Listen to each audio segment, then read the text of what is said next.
Takže čo, vítam vás z nového videa. Toto video bude niečo také, ako by som sa v danej situácie ja zložila Rubikovú kocku 3x3x3. Ide mi o to, aby ste mi napísali vlastne, no niečo.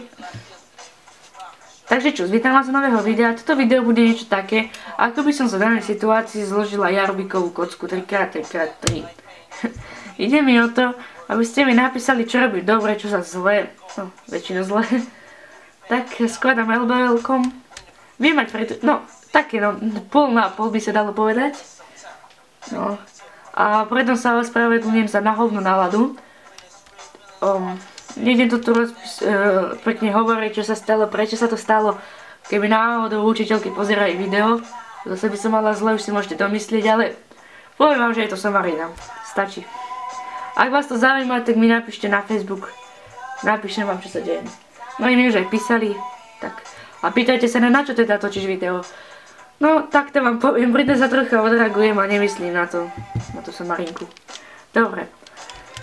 Môžeme začať. Vidím, že mám už toto zložené, ešte to je dobre, tak spravím už len 2, aby som to mala správne. Zelená ide sem, tak ju tam iba vložím. Vrátim. A tu je modrá biela, tak vysuniem to nabok a vložím. Tak. Všímam si hrany, aké mi nastali, táto ide sem, tak ju vložím, táto ide sem, vložím, táto ide sem, vložím, táto ide sem, vložím. Všímam si, že mi tu vyskočila hrana, tak ju tam hneď vložím. Všímam si, že tu je táto modro, žltá, či červená, či aké sú to farby. A tak otočím rohy.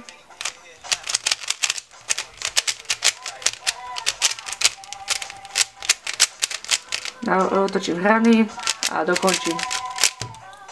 Tak, keďže toto video bolo celkom krátke, tak ešte spravím jeden sol. Ide mi, aby ste sa z toho videa niečo naučili, no nie. Skôr mi to ide, aby som sa aj niečo naučila, dá sa tak povedať. Ale tak aspoň vidíte cca, ako riešim ja tie situácie. No, napríklad tu začnem asi tiež biel, alebo začnem žltou, to je tiež dobre. Tu je žltá a tu je žltá už hrana, tu je oranžová, tá patrí oproti. Tebe tam dosadím. Tu je modrá, vložím, tu je zelená, vložím. Ďalšie, tu nastala hrana, ktorú hneď dosadím, čiže môžem hneď toto spraviť. Ďalej tu mi nastala, hneď vložím. Otočím kocku, tu je ďalšia hrana, vložím, tu to len vyberem a vrátim. V správnej pozícii. Potom vidím, že táto hrana patrí sem, tak ju vložím. Zase vložím. Zase vložím. Otočím. Hrany. Naorientujem. A dokončím. Tak. To bolo všetko z tohto videa. Troška som sa odreagovala. Pokúsim sa to vydať ešte dneska, čiže 24. Ak nie, tak zajtra, ak nie pozajtra, no proste niekedy. No tak to by bolo všetko. Dúfam, že sa vám toto video páčilo. Ak nie, tak máš smolu. No, tak to by bolo všetko. Lúčim sa s vami a čau.